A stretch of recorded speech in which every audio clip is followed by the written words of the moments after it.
दिनैनि दिनाव बेबायदि हरखाबै बेबायदि गोजोनथाव खौरांखौ मोनगोन होननानै आं दिनै माब्लाबाबो नेयाखैमोन आरोखि। गोजोननाय मोनदों, थारैनो जोबोद गोजोननाय मोनदों। माबा सर्स नुबोयोबा बा माबा मोनसे जाखांफैयोबा बेखौ लिरनांगोन सानोब्ला आं जखन जखन लिरनो हायो आरो माने लिरनांगौ जायो आरोखि। लिरो माने अफिसावबाबो माने खायदा खालामनानै आङो ओरै फांथेनानैबाबो मोननैसो सिरिखौ ओरै लिरनानै लायो आरोखि। बेखौ आं दा न'आव थांनानै फुरा लिरहैगोन बिदि आरोखि।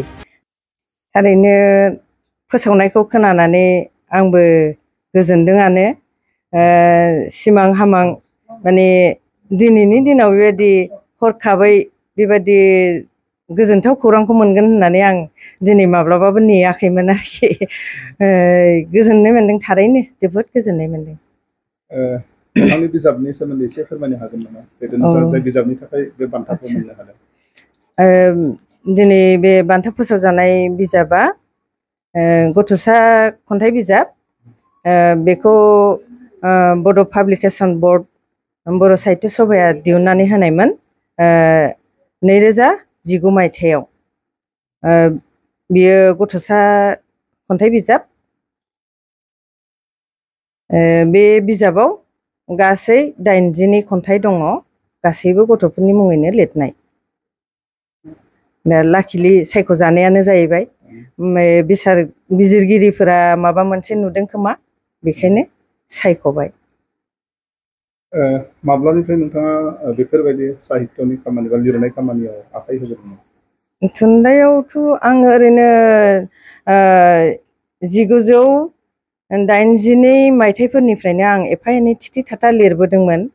बेफोरनो उनाव बुथुम बुला खालामनानै आङो 1992 मायथाइयाव गिबि गांसे खन्थाइ बिजाब दिहुनदों सेबखांनानै। बे खन्थाइ बिजाबनि मुङा रजेनि बिबुंथि। बिनि उनाव आङो 1997 मायथाइयाव गथ'सा खन्थाइ बिजाब बिदोमाय खबाम मुङै गांसे बिजाब दिहुनबावनो हादों। बिनिफ्राय थामथि बिजाब महरै, बेबो खन्थाइ बिजाबानो, 2014 मायथाइयाव आं मानो थांनानै थागोन होननाय खन्थाइ बिजाब गांसे दिहुनबावनो हादों। बेनिफ्राय नैबे दा बान्था फोसावजानाय खन्थाइ बिजाबा 2019 मायथाइयाव, बेबो गथ'सा खन्थाइ बिजाबानो। बेखिनियानो। गथ'सा थुनलाइनि अनगायै बा खन्थाइनि अनगायै गुबुन गुबुन आयदा मा लिरदों? आङो लिरनाया आखाइ होबाय, जेरावबो एसे एसे आखाइ होबोजोबनाय जाबाय। रायथाइबो लिरो आङो, बिजाब महर मोनाखै, अब्लाबो बिजाब दिहुनजासे बा गांसे बिजाब महर मोनजासे जाबायानो। रायथाइफोराबो सुंद' सल'बो दङ, बिदिनो बिजाब महर होथ'नो हायाखै। गथ'सा सल'बो दङ, बिजाब महर होथ'नो हायाखै। बिदिनो आं NBT आवबो रावस्लाय हाबाफारियाव मावदों। गांनै बिजाब आङो राव दानस्लायखांबाय NBT आव। बिनिफ्राय साहित्य एकाडेमिनिबो आङो बाल साहित्यआव राव दानस्लायनानै हरबाय, बिजाब महरै फैथ'वाखै। खुब सम्भब बिजाब महर मोनसिगोन खोमा। बेबायदिनो आंनि आखायाव दा फिसा फिसौ गोबां फिसा फिसौ हाबाफारि दङ। आरो गांसे प्रेसआव दङ खन्थाइ बिजाब, बावैसोनो बे मायथाइयावनो दिहुनजागोन खन्थाइ बिजाब। बेबो गथ' थुनलाइ आरो गुबुन आयदा बेफोरनि गेजेराव माबायदि फारागथिखौ मोननाय जायो लिरनाया? फारागथियाथ' सर्सफ्रा एखेयानो, अब्लाबो गथ' थुनलाइयाव एसे खोथाफोरा माने गुरै थोंजों बा बिदिनो सैथोआरिखौ एसे थोंजोङै नोजोर होसिननाय जायो।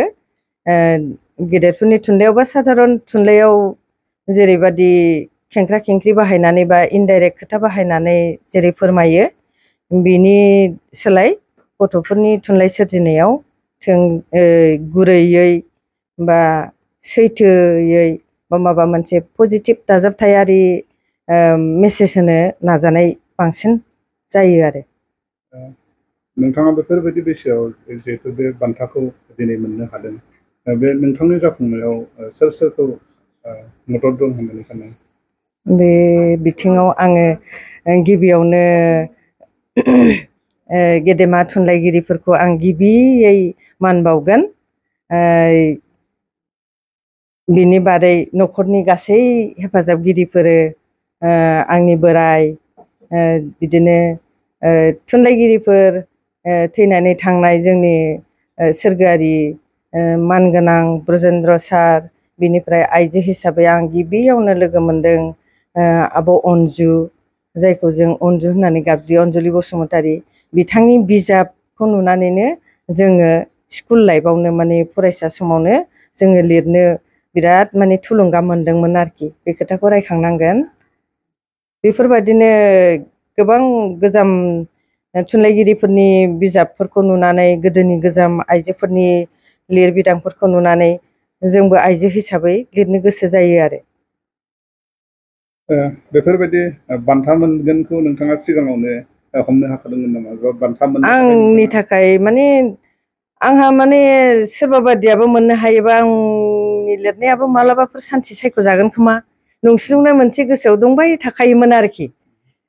मालायफोर माने जाय बादिया साहित्य एकाडेमि बान्था मोनलांबाय, बिसोरबादिनि लिरबिदांफोरखौ नायनानै बा बिजाबफोरखौ नायनानै जोंनाबो मालाबाफोर मोनफ्लांबायनो हागौ नामा, बे साननाया दंबाय थायोमोन आरोखि।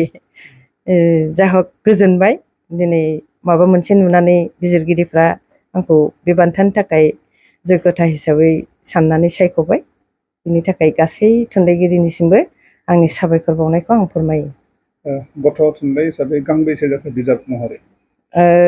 ओरैनो खन्थाइ बिजाबा गांब्रैथ', गथ' थुनलाइया गांनै, आरो ओरैनो खन्थाइ बिजाब गांब्रै मुथथे दा पाब्लिस जानाय बिजाबा बेखिनि।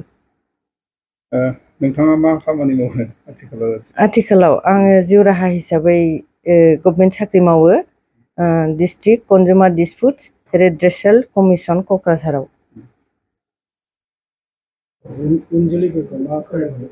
आदसा, उनजोलैफोरखौ आङो बिसेसकै दानि फैबाय थानाय लाइमोनफोरखौ गोबां बिजाब फरायजानो लुगैयो, बा लिरनायावबो लिरा नङा लिरो, अब्लाबो बिजाब फरायनाय फारसे एसे उन जानानै थानाय बायदि मोनदाङो। गुबुननि बिजाबफोरखौबो फरायनांगौ, बेखौनो आं बांसिन माने फरायजानो लुगैयो आरोखि, हास्थायो। आइजोफोराबो ग्रुप ग्रुप लिरबोथों। जोंहा दासान्दि बुंनाय बायदि जायो, मोनसे जोंहा आइजो गौथुम दङ, बर' आइजो लिरगिरि गौथुम होननाय।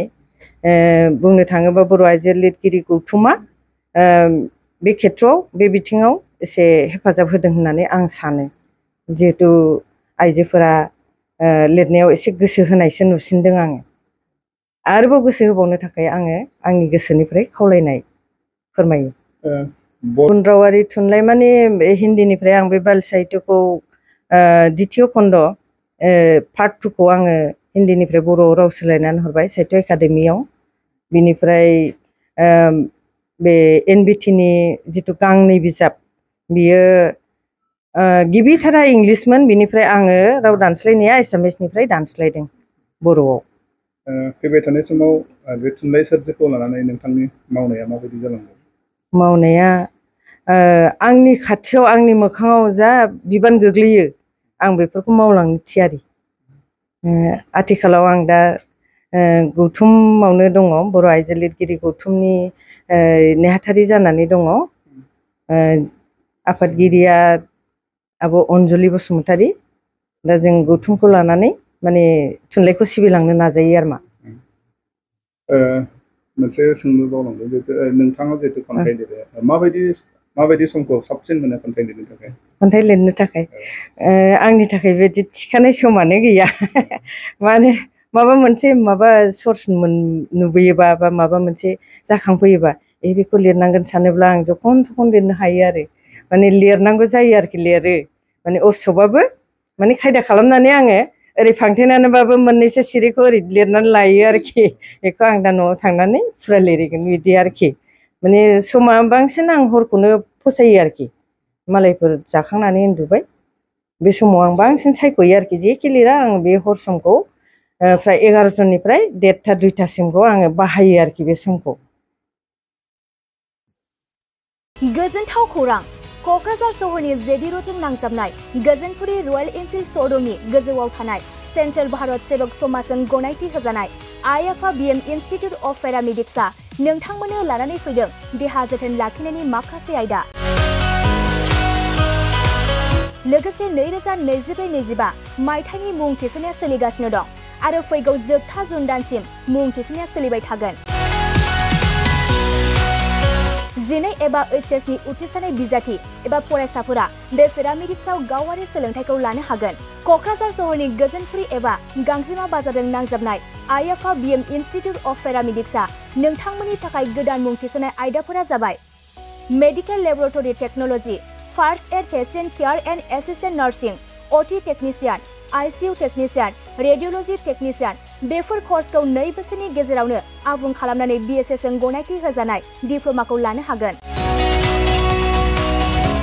लोगोसे गासैबो डिप्ल'माखौ लानायनि उनाव सोरखारि साख्रि मोननायनि सुबिदाबो दं।